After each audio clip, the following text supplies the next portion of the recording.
Traveling the Vortex.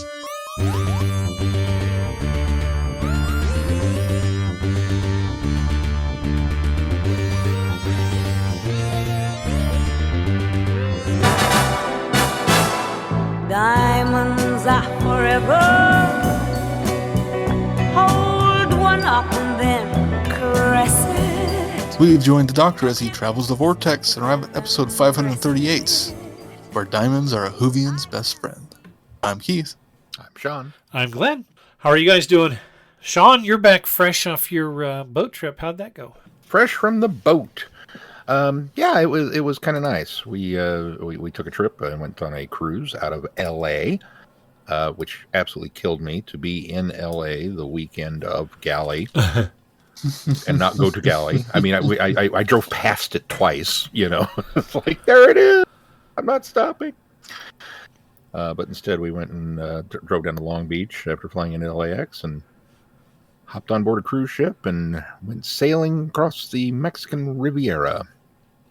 And had 3 stops. I'm going to struggle with pronunciation here, so bear with me. Puerto Vallarta, which we did not plan an excursion there, which was kind of unfortunate because we got off the ship, and after you get through the kind of security barricades, which were very like World War II Nazi Germany, nobody goes into this area. I mean, big high fences and barbed wire and the whole bit.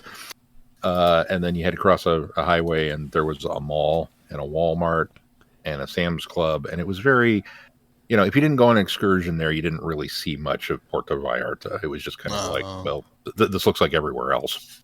It's just Mexico. So we kind of headed back to the ship and enjoyed it since everybody else was gone. And then the second port was Mazatlan. I think it's got a T, but it's silent. I don't know. And it was literally a port. And by that, I mean, you got up on deck and you looked out and you saw shipping containers and forklifts. And once again, if you did not plan an excursion, you were not going to get off the ship here because there was nothing to do there. Marzipan, isn't that the plastic frosting they put on some cakes? It is, and it's apparently from Mexico and quite delicious. You can actually eat the town. It's like Willy Wonka.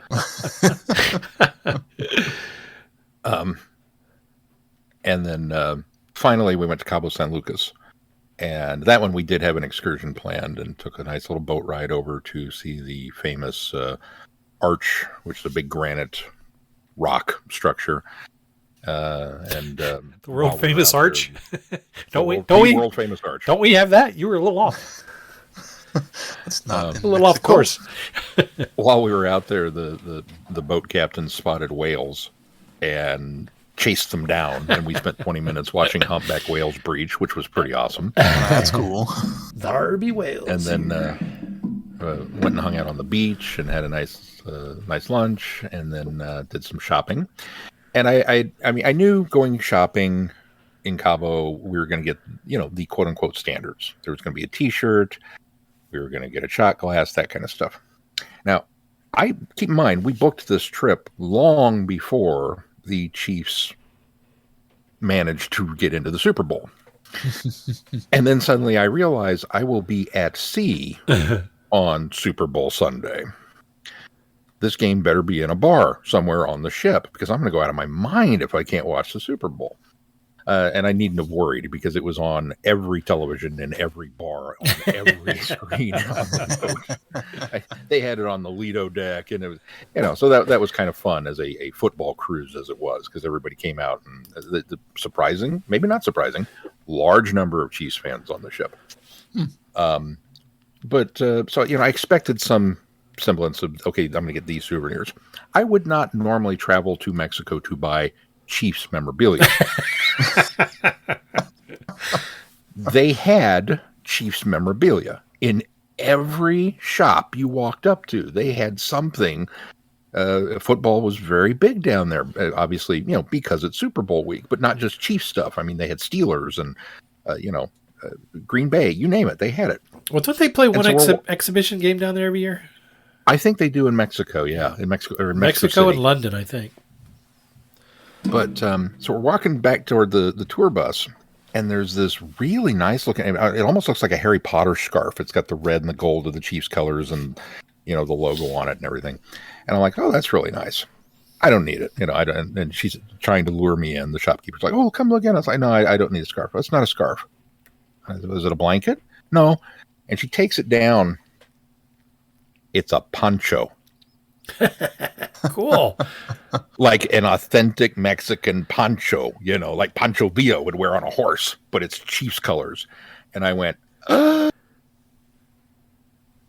okay.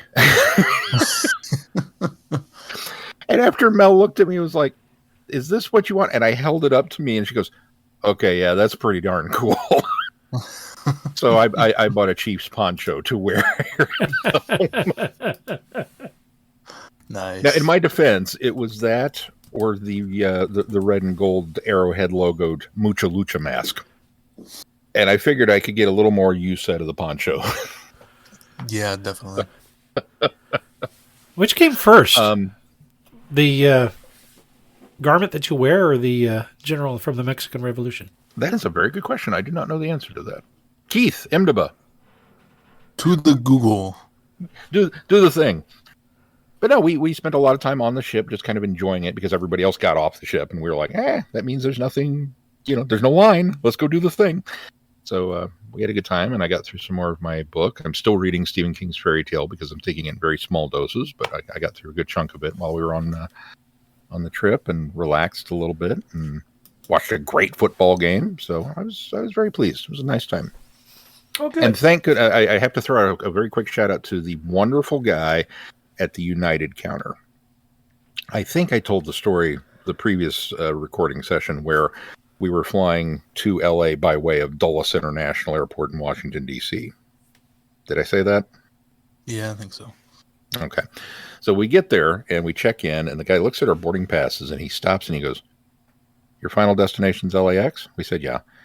Why are you going to Washington? And we said, we don't know. That's just where they routed us through. And he goes, that don't make any sense. He said, hold on a second. So he gets on the phone and he tappy, calls somebody. He says, hey, I'm putting 3 people on your plane. Was that aggressive? Yeah, we'll deal with it. And he hangs up. And he says, you're going to go down to this other gate, and we have a flight that's going to Denver. It leaves right now, and then you only have a half-hour layover before the next flight kicks off to go to LAX. Nice. He shaved 4.5 hours off our travel time. Nice. And we were like, oh, thank you so much, kind sir. I wanted to hug him. So that was my week. I had a pretty exciting week. Nice. Mine was pretty low key. Didn't do much. Went and saw Ant-Man and the Wasp: Quantumania over the weekend with the family. It was good. Was it? It's good. I really liked it. I don't want to say it was underwhelming because it wasn't. It's a well-paced, well-put-together, fun, visually stunning film. But I think what happened was, and I actually was kind of grateful for this, but I always try not to let my speculation become my expectation. And I've gone into films, all the time doing that. And so what happened was back with Spider-Man No Way Home, everybody was pointing to the multiple Spider-Mans and Andrew Garfield and Tobey Maguire and blah, blah, blah, and Daredevil and blah, blah, blah. And I got so hyped up about that over other people's expectations that I went into that worried that it was going to be a letdown when it didn't have those, and it did have those.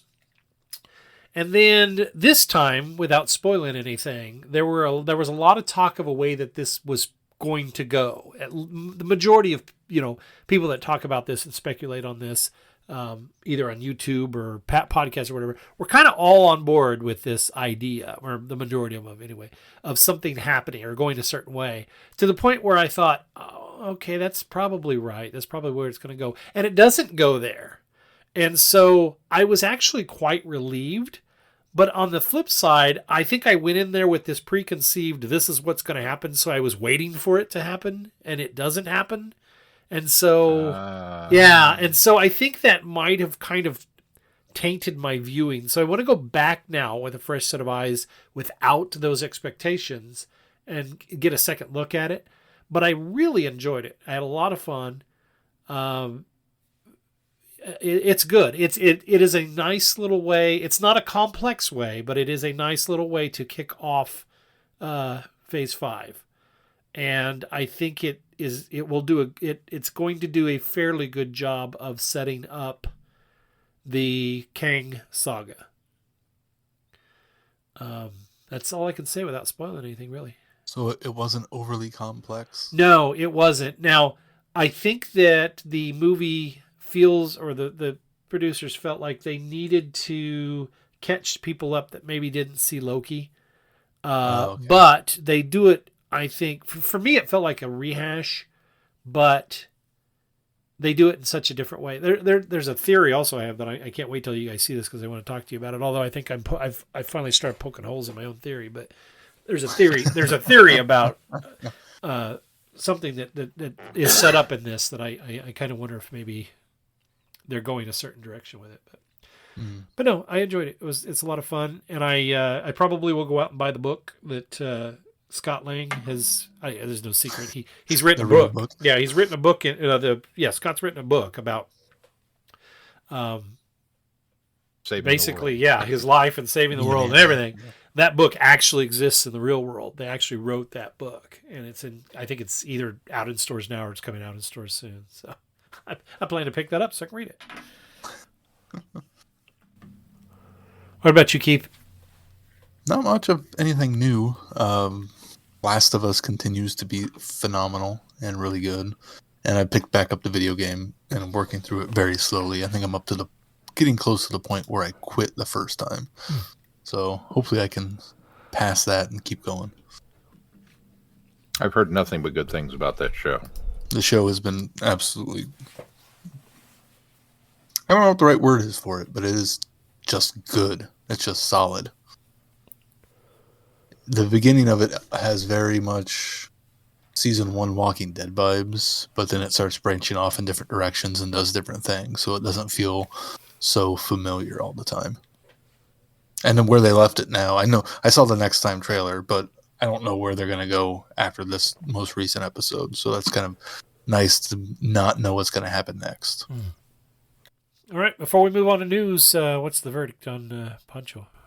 Looks like 1850s was the only date I could find for the man, or the man, or the for the garments. Oh, okay. But I think it goes back further than that. Okay. And he died in 1923. Yeah. I'm going to go out on a limb and say it was probably named for him. Oh, it is? He is Pancho, and that's Poncho. He has an A, it has an O. Oh, well, there you go. There's the difference. Well, they're not related at all. Not related at all. And I don't know if he ever wore a poncho. Oh, there's probably very few pictures from the late 1800s. Oh, there is one on Wikipedia. Yeah, there's quite a few pictures, actually, on Wikipedia. And he's always in a suit. Yeah, it's more of a gaucho outfit, but yeah. Oh, no, you're right. There's ones where he's actually in a suit. You're right. Yeah. Yeah, the one on a horseback, he's kind of got a gaucho outfit. Yeah. This one too. Huh. Yeah, he's in a suit. A lot of these, though.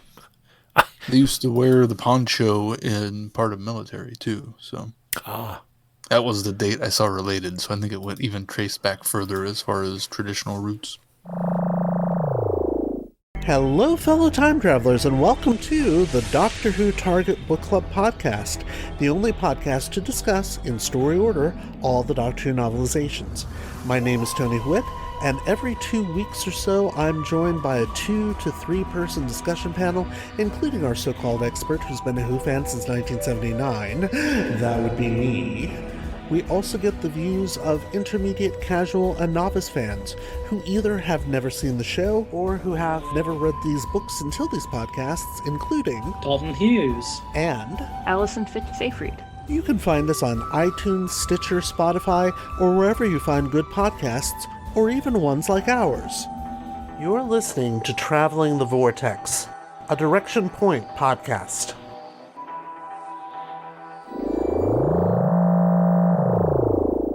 Hi, I'm Rupert Booth. I am known as Paul Ferry.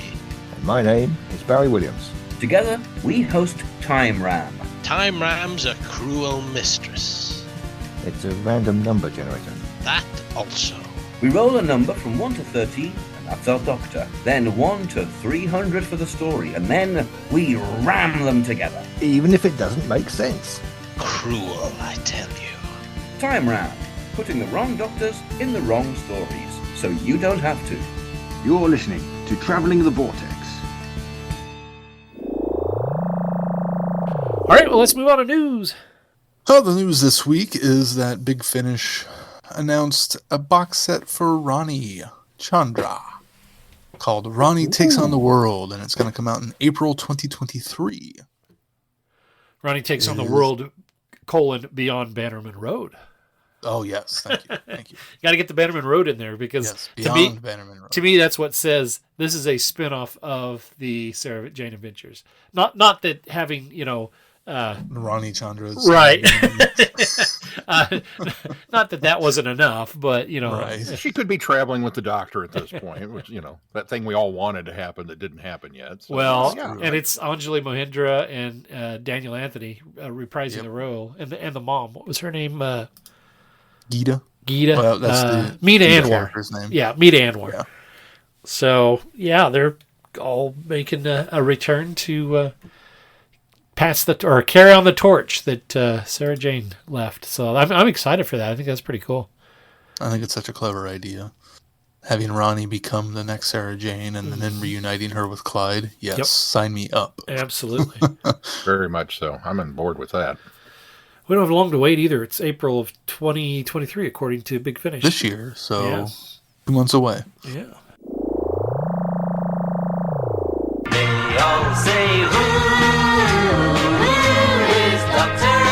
Do you collect Doctor Who?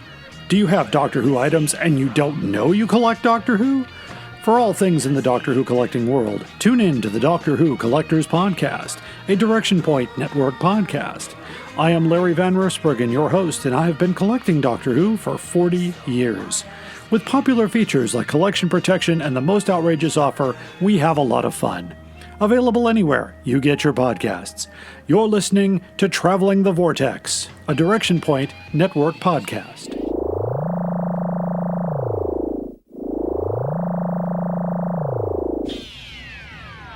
You are invited on an adventure across all of time and space. In a completely random order. It's the Police Box in the Junkyard podcast. Jump in the TARDIS with your hosts, Eric Gulbranson, Asad Kheshki, and Matthew Kressel. Explore Doctor Who TV stories, audio adventures, and books, both novels and non-fiction. The Police Box in the Junkyard podcast. It's the entire Whoniverse. On shuffle. The Police Box in the Junkyard podcast is a member of the Direction Point Network and is available about once a month wherever you find your podcasts. You are listening to Traveling the Vortex. All right, well, let's move on to our review, which we are doing something a little bit different this week. We've decided that, actually, this is probably our first 60th anniversary year special that we've done. We're taking a look back over the years of the Diamond Doctor Who logos that they've utilized. And we've picked 2, 4, 6, 8 of them. There are certainly more variations on what we're going to discuss, but we decided we wanted to narrow it down. And we're going to talk about each different logo and what we like about them. And then at the very end, I'm going to ask you guys to tell me which of these 8 is your favorite. All right. Well, to start off with, the Diamond logo actually goes all the way back to 1973. Made its debut on the television series Doctor Who. The Time Warrior was the first story to feature the Doctor Who Diamond logo as the credits roll and it comes out. Then we see the third Doctor, John Pertwee. Something interesting about this would have been Pertwee's final season, right? That they debuted this. And in fact, a lot of people associate this logo more with Tom Baker than they do with, and rightfully so, because this logo actually went all the way to 1980 with I think the last one to feature it was the Horns of Nimon before they went to the kind of neon glow version of it. But so rightfully show of hands around the table. If you see this logo, I do not think Pertwee. Right. No, I'm the same way. And in fact, this was the logo, probably the very first logo I ever saw of Doctor Who when it started airing here in the States, or at least on my PBS station. So, just like I don't associate the Starfield with Tom Baker. Right. And I think that's why I probably of all of the logos that Doctor Who has had, this is the one that I associate with the most. In fact, I even recently bought a picture before the logo made a kind of return, but I recently bought a T-shirt with this logo on it because this is the one that kind of speaks Doctor Who to me, because this was my first and probably, as I was watching the series, longest visualization of that logo. Well, the other nice thing about it is, like, if you go back further to Hartnell and Troughton, they're not really stylized logos. This is a lot more of a stylized logo than we really have gotten before. Yeah. There's a bit of a variation on their fonts, but this one particularly is as you say, stylized. I'd even go so far as to say this is kind of legit the first logo, because with the title card for both Hartnell and Troughton and even early Pertwee, it was just changing the font. Yeah. It just came up, said Doctor Who, and that was it. Right. This is an actual legit logo. And the credit sequence was also designed around it. So as it, moves down through the altered time vortex in the diamond shape before turning into the standard, circular tunnel vision vortex. Right. I'm with you, Glenn. This is the soft spot, because this is this was the first. Much like Tom Baker, this was the first logo. You know what I've never really noticed until I've stared at it for a while now? It almost looks like the top of the TARDIS. Oh yeah, it like does if you kind of have a bird's eye view of the TARDIS. It almost looks like it could be a top-down look at the TARDIS, which makes the logo even cooler because it adds an added depth. Yeah. I never noticed that before. Especially in this blue iteration of it. Obviously, when you get kind of the same thing later but different colors, it doesn't have that effect. Yeah. Mm-hmm. And I definitely the color helps a lot. The other thing that I kind of noticed as I looked at it longer, putting together this document particularly, is the pattern that's in the diamond itself. So the diamond is not just geometrically the shape of a geometric diamond, but almost with that pattern there, it's almost even 60 years ago, or not quite that long. Anyway, 50 plus years ago, it's kind of got it's kind of like an edge, like a cut diamond. You know how a diamond kind of has the different sides. And so it kind of almost looks like that. Like the pattern in the back is almost like a diamond that's been, cut, like an actual diamond gem that's been cut. And I'd never really thought of that until I started looking at it recently, but it kind of has that as well, which all the more so plays into that whole diamond anniversary for bringing it back. So, yeah, that's true. And of course, then this has what's considered the blue version and what is commonly called the orange version. And the orange version, the blue version is pretty much shades of blue. The orange version has even though it's called the orange version, it has several other colors in it with the reds and the orange and the yellow in it. But the next logo we're looking at is the Doctor Who merchandise logo. This is the logo that accompanied a lot of merchandise for the classic series from the 1980s all the way up until 1998. For the most part, this was, if you bought merchandise, for the most part, this is the logo that would have been on it. And this too, probably just slightly under the television logo. This is the other one that I sort of associate, because even though we didn't have a lot of merchandise over here, when I first started collecting stuff in the 90s, late 90s, Doctor Who merchandise, it still even had a lot of this on, because it was stuff that I was finding in comic shops or, merchandise stores that were specific to, niche stores. And so even some of this stuff that was sitting on the shelves in the early to mid to late 90s still even had this logo on it, even though they were printing, new stuff with kind of the McGann logo by 96, which was just kind of a rehash of even one of the Pertwee logos. But some of that was also on stuff, the DVDs was carrying that logo as well. But there was stuff that I was picking up that actually had this logo on it as well. So this was another one that it's kind of, when I think Doctor Who, I just associate this logo with Doctor Who. I would agree. This is almost the most Doctor Who logo to me, also because the bright color palette speaks to the aesthetic of the show, especially in the classic era. And had I not really stopped to think about it, I would have assumed this would have been used on television at some point. But I think because of how much merchandise probably was out there with this logo and how much I saw it elsewhere on other stuff, I just have always associated it with the show. Yeah, I'm the same way. This one, even quite honestly, even more so than the actual TV screen logo. This to me is the Doctor Who logo.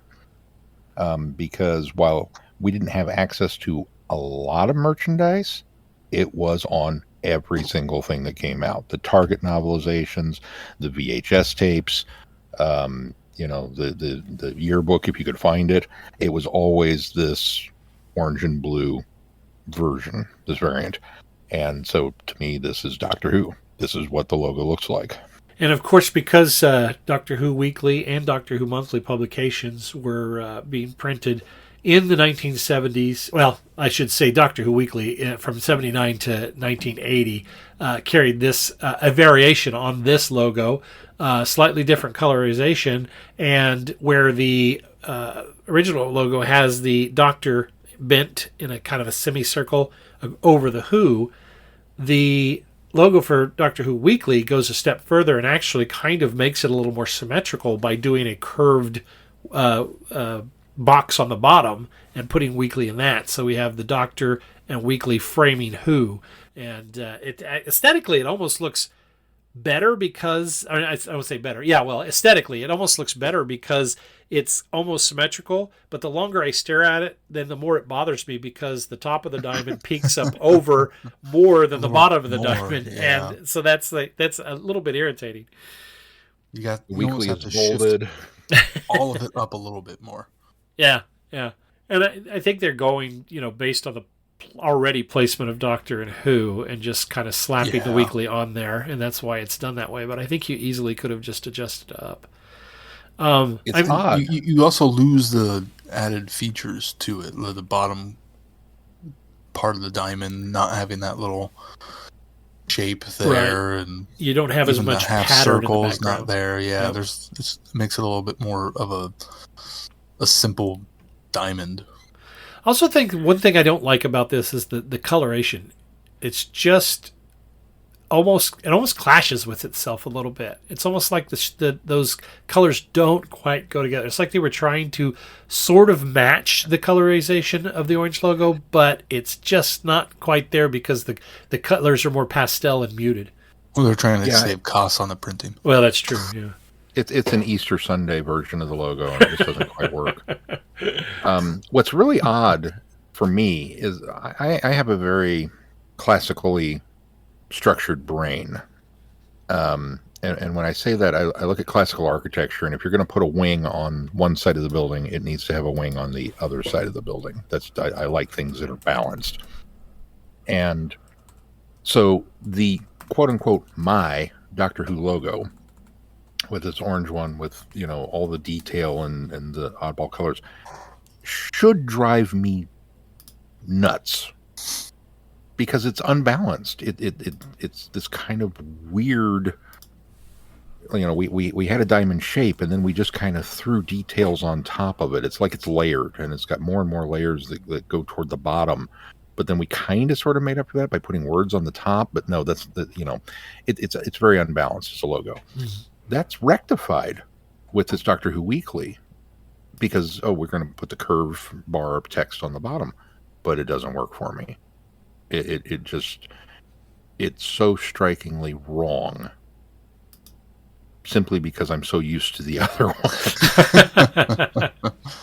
one. Does that make sense? That Oh, it's yeah, just like, yeah. I see what you did there, and I don't like it. Well, then, of course, when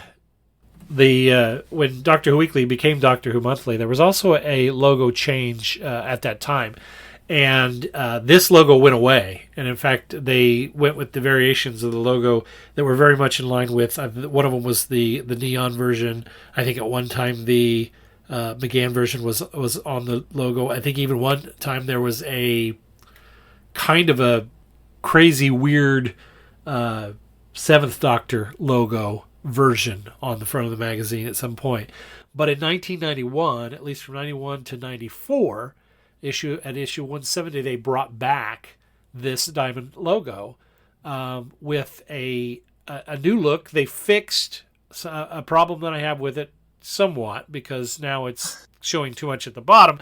But they didn't stylize the bend in the magazine where they've got the text box, and they've done it straight across, which I think even aesthetically is a little bit better, but now too much of the diamond pokes out beneath, so it's still not asymmetric yet. But this was a return to this logo. And this logo, the particular one that I'm showing here, I just picked because it is a slightly different coloration. But the logo itself on Doctor Who Monthly at this time, the colors changed quite frequently. In fact, sometimes they were that classic orange that we're familiar with and we talked about earlier with the merchandising. And sometimes it was slight variations on this color as well. So it wasn't always the same. They kind of switched up the color palette on it a lot. So this is just one representation of what would have been on the Doctor Who Monthly magazine. What did you guys think of this one? Yeah. It serves its purpose. It's there. I don't like the colors. I like the colors a little more than the previous one. I would agree. Yeah. Yeah, I like the magazine tag being squared off, and it's centered up a little bit better underneath the Who. But that makes the top Doctor curve look all the weirder, and the fact that unlike Doctor Who Weekly, which is red background and white letters, Doctor Magazine is yellow background, red letters. Oh, and then we've also got this bold black print down at the. It's like it's just pick a font and a color, guys. Number one, it didn't look weird until you brought it up, to me. But number two, also magazines in a different font, which kind of throws it off a little bit as well. But what's weird is that this logo honestly is addressing all of the problems that I had with the previous logo, but I still don't like it. It fixed it, but it was the wrong fix. The nice thing about it is it does accentuate the Doctor Who more than the magazine, whereas Weekly is kind of all a part of it. Yeah, that's true. Weekly is almost too big because it feels like it's a bolded font or something, and it's like, okay, we get it every week. It's Doctor Who Weekly, where this is Doctor Who Magazine. Right. Magazine is just slightly smaller. Doctor Who Magazine. Yeah, no, not really a fan of that one. Yeah. And then moving on to the next one, for the 30th anniversary, so the 60th wasn't the first time to do this. The 30th anniversary actually brought back the Doctor Who Diamond logo. And Doctor Who was not on the air at this time, but they were using this as television promotionals. I think maybe 30 Years in the TARDIS had a similar... I can't remember. I've seen that, but I can't remember what's in front of this. But this would have been the promotional materials for the 30th. Whenever you would have seen branding for the 30th anniversary, this would be the logo that you'd see.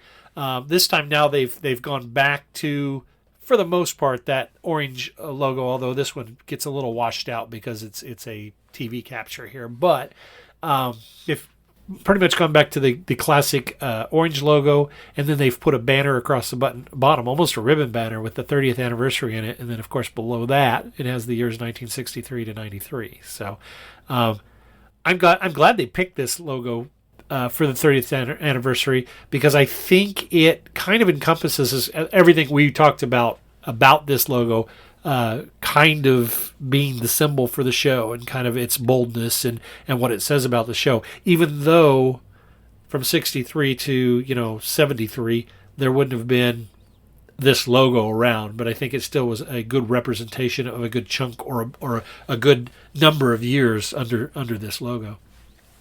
Well, it even calls up to mind partially the later seasons logos with the star background and the lens flare in the corner. Yeah. So it even pays tribute to that. And the banner, the ribbon banner at the bottom, nothing screams 90s more than a ribbon banner to me. You're absolutely right. Yeah. That thing was everywhere. And that particular ribbon banner too, with that exact fold and everything. Maybe not always so sharp of edges. Yeah, it was always there. It's funny. I was going to comment the exact same thing. The lens flare look of it, and kind of the blue drop shadow really almost calls to mind the neon logo. Even though we're using the quote unquote classic, but I think it's a good take on the anniversary. It's a nice update of a classic, even with the very 90s ribbon banner. But then even including the dates down at the bottom, which is kind of a nice touch too. I always like it when you can say, established 1963, and everybody goes, "Oh yes, you're old." Well, it also requires me not to have to do any mental math, and I very much appreciate that. No, nobody. I was told there would be no math. Nobody likes to do math. Well, then moving on, the Doctor Who Missing Adventures, which Virgin Publishing had the rights to Doctor Who at this point, and they were publishing the New Adventures of Doctor Who with a different kind of banner on that. But when they did the Missing Adventures, they chose to go back to this classic diamond look. And this diamond look actually is quite similar to what we've got now, with kind of an inverse with the Who, because in this one, the Who is very bright white letters and almost has kind of a metallic sheen. Doctor is still in white letters with the blue on the background. But I think what this one does right, and I don't know why, because we still haven't fixed the asymmetry of it, but I think the Missing Adventures font on this works. And I think part of that has to do with the fact that it doesn't get too fancy or distracting, and the font is just subtle enough that it makes a point. And so I think that looks better when you're going to have a box with letters under it, unlike the magazine one that we talked about earlier. This is a really nice, sleek, classy update of the diamond logo. The kind of gunmetal look to it. Again, we still get a little bit of the solar flare bouncing off of the light, glinting off of the Who. And the Missing Adventures, I think what makes the Missing Adventures banner work for me better than the others is that it's not highlighted, in that there's no shadow box or line around it. It's just a blue bar across it. And for some reason, that keeps the focus on Doctor Who as opposed to Missing Adventures, which I think is the problem with the weekly and the magazine, is they really kind of draw your eye into that, and this is just there. So this to me is a very classy, cool update to it. Yeah, they didn't add any of the stylization to Missing Adventures, which I think is a tick in its benefit. It also almost feels like it could be in a comic book, like a very comic book-esque logo, which I like that about it. Yeah, I agree with everything else you guys said. It's a very nice, modern, up-to-date version of it with some nice beveled edges and shadowing. And we did lose the background graphics of the diamond itself. Yeah. But I think I'm okay with that in this instance, because it maybe would have looked a little too busy or something. Well, and with what they did to Doctor and Who, I think it would have been way too busy to have additional details in the background. And I think when the Doctor Who Weekly and the Doctor Who Monthly logos both still tried to kind of incorporate some of that pattern in the background, and I think that's part of the reason that doesn't work. This one just kind of does away with it, and I think it makes the Doctor and the Who part pop a little better. not that it couldn't have that texturing in the background, but I think with the missing adventures across the bottom, going to take away from that a little bit anyway. Just doing without it altogether, it works better. And then, of course, finally we land on the 60th anniversary logo. And, of course, I've got two versions here because, and this may have come out before Sean pointed it out to us, but when the 60th anniversary logo came out, it was this really kind of blue stylized look of the classic diamond logo. I didn't clue in on the idea that this is the 60th diamond anniversary. And it wasn't until Sean pointed that out. And it wasn't until after Sean pointed that out that then I later saw the 60th anniversary with the diamond texture. The 60th anniversary logo debuted back in 2022 in October. And then the diamond textured one came out just recently, I think back in January. And so I couldn't remember if you had connected the diamond year before this came out, but I remember seeing this after you said that and going, oh, well, now it's super obvious. For those of you that didn't get it, boing. But I really like this, I think because it harkens back to that very classic design that was on all of the merchandise.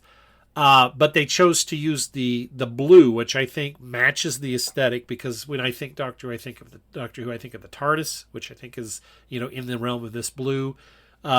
I think back to that original logo on TV, which was blue. It probably would have been a richer blue had we had more high quality televisions back then as well. Yeah. It comes across a lot paler than this does, and I think the bold dark blue of this, which this is actually my favorite color of blue too, so that I'm a little biased on this as well. So my favorite logo in my favorite color is just like the cream of the crop there, but I really like this. I'm glad they've invoked this. I know there was a lot of people when this came out. And I think they're mostly New Who people. I think they're mostly people that came to the series more recently. They're not of our age. They weren't exposed to the classic diamond logo back in the day. But there's a lot of those people that I've seen say it looks too cartoonish. I don't get that. I don't think it does. I think that maybe because, and Keith had talked about this in one of the earlier ones. It was just a Missing Adventures one that felt very comic book, and I kind of would maybe equate this look to that, but I wouldn't go so far to say it feels cartoonish. Well, I think the diamond logo has a certain camp level to it overall, which is ingrained within the show, and having it back for the new series helps bring that kind of camp lightness back to the logo that we haven't had before. Yeah. I like the highlight around the Who aspect of it. It makes it nice and different enough and makes it stand out. This is the greatest reinterpretation of a logo in the history of reinterpretations of logos. Everything about this version is perfect. Anybody who complains about, it looks too cartoony, I think is because they saw it for the first time on the blue background of the Disney Plus service, and they are automatically attaching two things in their mind that don't necessarily go together. They're taking Disney and Doctor Who and thinking animation, and that's why it's going to a cartoon look, because the logo itself does not look like a cartoon. It's CGI, that's for sure. Well, but the yellow highlight, the piping around Who, really makes it pop. It stands out without hitting you over the head like the red in the classic logo. The fact that it's all shades of blue and all complementary to each other. We've got the blue, we've got the yellow, and then gray, and that's it. It's a very clean, simple look. But then we go one step further, where the blue within the diamond logo is much deeper and darker in the center. So the Who floats over the top of it a little bit more. It gives it that impression of some depth. And by keeping the styling at the bottom of the diamond, it almost kind of gives the impression of the time vortex kind of sinking back into that. It almost has a 3D effect to it, but it's very subtle. It's got clean lines. It just, I was blown away when I saw it and fell in love instantly. My first reaction was, oh my God, I can't believe they brought the diamond back. my second reaction is, man, I love that look. It is just perfection. And I might even prefer this one over the classic diamond for myself. That's how much I like this one. Wow, yeah. And I like moving on to the diamond texture one. I do like the diamond texture behind it. It's a nice addition to it, to kind of keep hitting that nail on the head. Yeah, the diamond texture of the diamond logo to really accentuate the diamond anniversary with, again, the 60-year banner at the bottom that's done correctly because it's square as opposed to the arching is it's just a nice touch. I don't prefer this one to the quote unquote standard 60th anniversary logo, but I appreciate the tongue in cheek kind of, yes, this is what we're doing, and it gives it a nice bit of flair. Keith put in the chat I gotta add this now to the video, but Keith put in the chat the Doctor Who magazine logo. There's a magazine one too, which it's just basically this version of the standard 60th anniversary with magazine and a straight box across the bottom again. Although it almost works a little better this time. I think that because they kept the design back. Yeah, and the font is much more like what it matches the font. Yeah, the aesthetic of the font is. They fixed the magazine or weekly logo and got it right. I just wish they would have raised it a little bit and we'd have had some asymmetry from top to bottom again. But apparently, I'm the only one who cares about that. Apparently. All right. Well, Sean already pretty much stated what his favorite was. Keith, what's your favorite of all these logos? Of the diamond logos? Is the orange one. The one that was on all the merchandise. I have that on a shirt too, actually. So I think that one's my favorite. I think I land on that too because the more I think about it, it's almost the perfection of the TV version of the logo. And I say that only because if you're going to put this on something that you want to pop out and grab somebody's attention as far as merchandise goes, this is that logo. And I think aesthetically the colors are just right. I think the font is perfect. I mean, all of the fonts perfect. Of course, you've only got Doctor and Who. You haven't added weekly or magazine or anything into it, and so it works. On that basis as well. But I would have to agree. I think the classic merchandise orange logo is still my favorite, but it is very, very, very, very, very, very, very close second with the new 60th anniversary logo. I will allow that maybe the new hotness is influencing me. Just that it's like, hello, old friend, how are you? I mean, it just brought this nostalgia button pushing warmth. And, if you want to push my nostalgia button, I'm okay with that. Ask me again 6 months from now. We'll see if it still holds up. Yeah, that's true. All right, well, that's our review of the Doctor Who Diamond logos through the years. Let us know what you think. You can send some feedback to us. We're asking you to send feedback again. Feedback to travelingthevortex.com, or you can send it to travelingthevortex@gmail.com and let us know what you think. There's also a little box you can click on our website still that I think gives you an option to send feedback. I'll have to double check that. And what do we got coming up next on the schedule? Next on the schedule, we've got a battle royale between the diamond logos. We're going to pit them against each other and all the other Doctor Who logos and ask you what your favorite is. No, I'm kidding. That's going to be saved for the 70th anniversary. Coming up next, we're going to dip our toes back into the war, the Time War, with The War Doctor Begins, Forged in Fire. This is the one that we decided we needed to go and insert. No, it isn't. We already did that one. I'll catch up with my brain here in a minute. Continuing, this is the beginning of Act 3 of the epic year-long discussion of the Time War.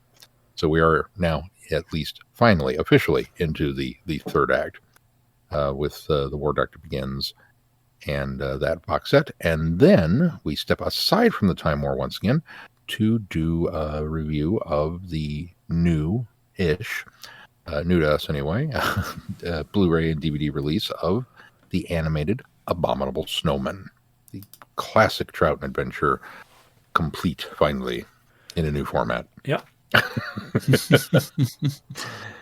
Then we'll return to the War Doctor with the next box set of The War Doctor Begins from Big Finish, Warbringer. And then we do another interesting little bit of our 60th anniversary tie-in, if you will, where we're going to start taking a look at Season 6B, the fabled, but not quite so fabled because it is canon now, thanks to Uncle Terry, what may have happened to extend Patrick Troughton's run. And we'll take a look at the, kind of recap the war game. Since we've already reviewed it, we're going to go full on in it, but we are going to do the TV story or book version. And then also there's a short trip out there called War Crimes. We'll be looking at, and that's also a book. So we'll be pairing those together before moving on into other avenues. Yeah. Before we go, I would like to extend a very happy birthday to Rachel over at the Five-ish Fangirls. She just celebrated her birthday this weekend, and it's a big number for her, and I'm not going to announce what that number is on over the podcast, but it is a milestone for her, and congratulations to her for reaching that, and very happy birthday. We can say it is not a Diamond Jubilee. That's right. It is not a Diamond Jubilee. Far from it. And don't forget, you can find us at our website, travelingthevortex.com. And if you get any value out of this podcast, why not consider putting some value back into it? You can do that by clicking on the Patreon link and consider supporting us. When you become a patron to this podcast, you unlock more audios and specials from us. And of course, we are doing our great Traveling the Vortex Doctor Who trivia quiz. We have number 2 up, and this week's host or master of ceremonies is Keith. So Keith's got 10 more questions for you. You can become a supporter. Just a few dollars helps us out tremendously each month. It helps us keep the lights on here, helps us keep our server, helps us keep continuing to bring you, this Doctor Who content that hopefully you're enjoying. And then you can also consider giving us a 5-star review wherever you subscribe to this podcast, because that helps us tremendously as well. That gets the word out. People, when it bumps us up in the ratings and it gets our recommendations up there, that helps us out tremendously. So if you could just give us a 5-star review, even say a few words, that would be great. It helps us out tremendously. And then, of course, make sure you join in the conversations on our listeners forum on Facebook. There you can engage with listeners and share your thoughts and insights with us and others. Is there anything else that we need to do before we finish this program? If not, until next time, I'm Glenn. I'm Sean. I'm Keith. Cheers. Good night, everybody. Be seeing you. Thanks for listening. Happy birthday, Rachel. You have been listening to Traveling the Vortex. Doctor Who and all of its associated programs are owned and trademarked by the BBC. No infringement is intended or implied. Direction point! Direction point! A Doctor Who podcast network.